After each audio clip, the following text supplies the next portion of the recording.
Jika engkau pemilik unta muda, jangan biarkan sahabatmu berjalan di belakangnya tanpa kendaraan. Rendahkan kendaraanmu dan naikkan ia jika bisa terbawa. Itu baik adanya, jika tidak, bergantianlah. Itu adalah kata-kata dari seorang penyair yang mengingatkan kita bahwa janganlah kita bersedih selama kita masih dapat berbuat baik kepada orang lain.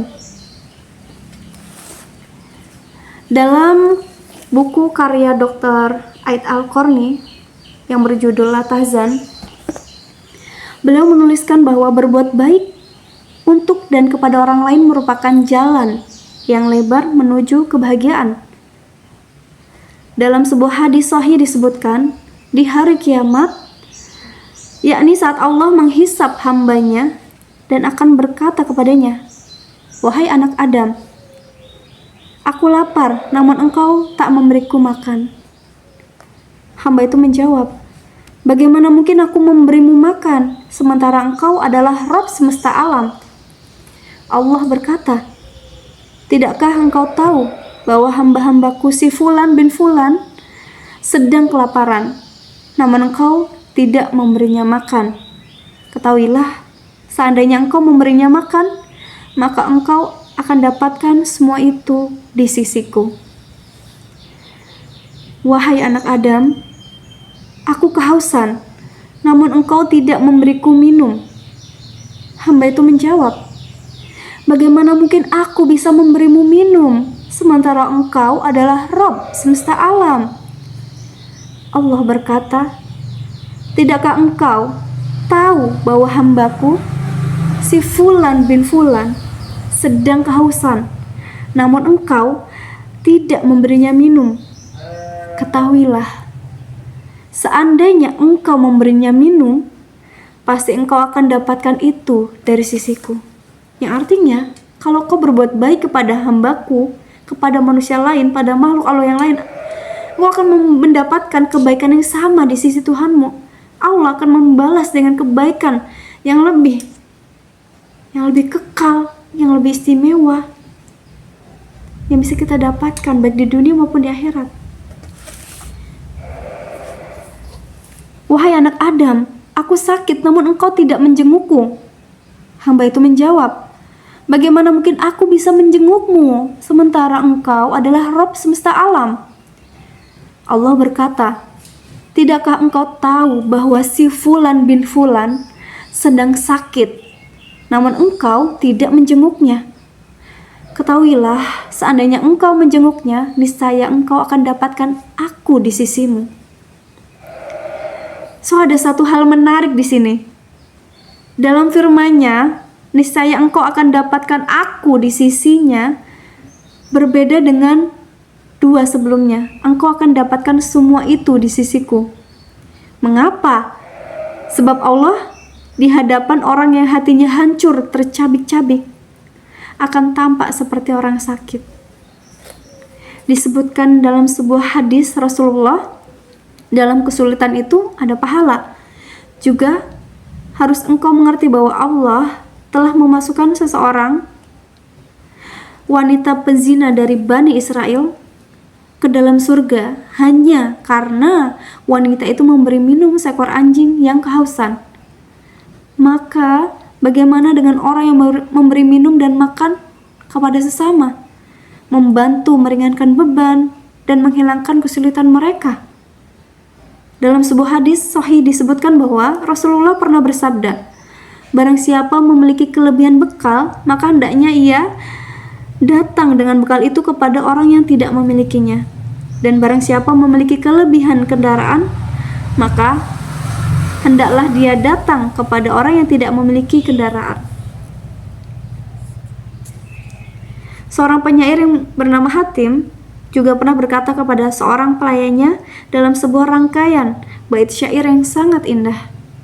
Agar mencari seorang tamu, ia berkata, "Nyalakan api, sesungguhnya malam ini sangat dingin. Jika ada tamu yang datang, engkau akan bebas merdeka. Hatim juga berkata kepada istrinya demikian. Jika selesai membuat makanan, carilah orang yang akan makan, sebab aku tidak akan sanggup memakannya seorang diri. Hatim juga pernah berkata seperti ini. Ketahuilah, sesungguhnya harta itu akan pergi dan sirna. Yang tersisa dari harta itu hanyalah pembicaraan dan kenangan. Ketahuilah, kekayaan itu tidak akan ada faedahnya bagi seseorang, yakni kala nafas di tenggorokan dan dada tak lagi mampu memuat. Pada kesempatan lain, dia juga mengatakan, kekayaan tak akan menambah kebanggaan atas kaum kerabat, dan kami tidaklah merasa terhina dalam kefakiran. Ibnul Mubarak pernah memiliki tetangga seorang Yahudi. Namun dia lebih dahulu memberi makan tetangganya itu sebelum anak-anaknya sendiri. Bahkan ia selalu memberi pakaian padanya sebelum memberi pakaian anak-anaknya. Ketika orang-orang menawar rumah si Yahudi itu, jual saja tempat tinggalmu itu kepada kami. Yahudi itu berkata, saya akan jual rumahku ini dengan harga 2.000 dinar. 1.000 dinar untuk harga rumahku, dan 1.000 lagi karena aku bertetangga dengan Ibnul Mubarak. Mendengar jawaban itu, Ibnul Mubarak dalam doanya selalu memohon yang demikian. Ya Allah, tunjukilah ia ke dalam Islam.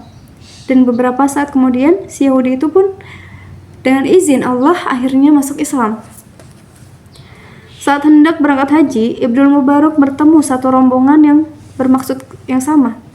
Dalam rombongan itu, ia melihat seorang wanita yang mengambil bangkai burung gagak dari sebuah tong sampah. Kemudian dia menyuruh pembantunya untuk melihat apa yang dilakukan wanita itu.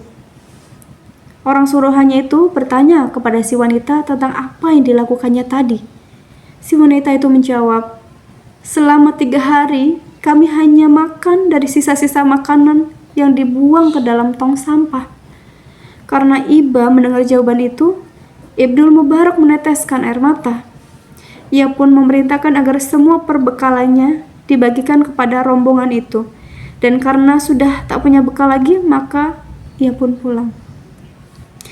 Ia menangguhkan hajinya tahun itu. Dalam tidurnya, ia bermimpi. Ada orang yang berkata kepadanya, haji yang mabrur, sebuah tindakan yang harus diganjar, dan dosamu telah terampunkan. Dan mereka mengutamakan orang muhajirin atas diri mereka sendiri, sekalipun mereka memerlukan apa yang mereka berikan itu. Quran Surat Al-Hasyr ayat 9. Seorang penyair mengatakan, walaupun aku jauh dari sahabatku, laksana bumi dan langit, aku akan mengirimkan pertolonganku dan menghapuskan kesulitannya. Aku akan jawab seruan dan panggilan suaranya. Jika dia memakai pakaian yang indah, maka aku tidak akan mengatakan seandainya aku diberi pakaian yang lebih baik dari yang ia pakai. Ya Allah, sesungguhnya sebuah perilaku yang sangat indah. Itu sebuah karunia yang sangat agung. Sungguh sebuah budi pekerti yang sangat mengharukan. Orang yang senang melakukan kebajikan tak akan pernah menyesal meski sangat banyak kebajikan yang telah dikerjakannya. Tapi ia justru akan menyesal manakala melakukan kesalahan meski ia hanya sebuah kesalahan kecil. So, kita sudah selesai materi kali ini. Alhamdulillah, semoga bermanfaat buat kita semua ya, dan banyak sekali menyentuh hati aku pribadi dari kisah-kisah sahabat Rasul yang udah kita bacakan. Semoga kita bisa meneladaninya, dan sampai berjumpa di video selanjutnya. Assalamualaikum warahmatullahi wabarakatuh.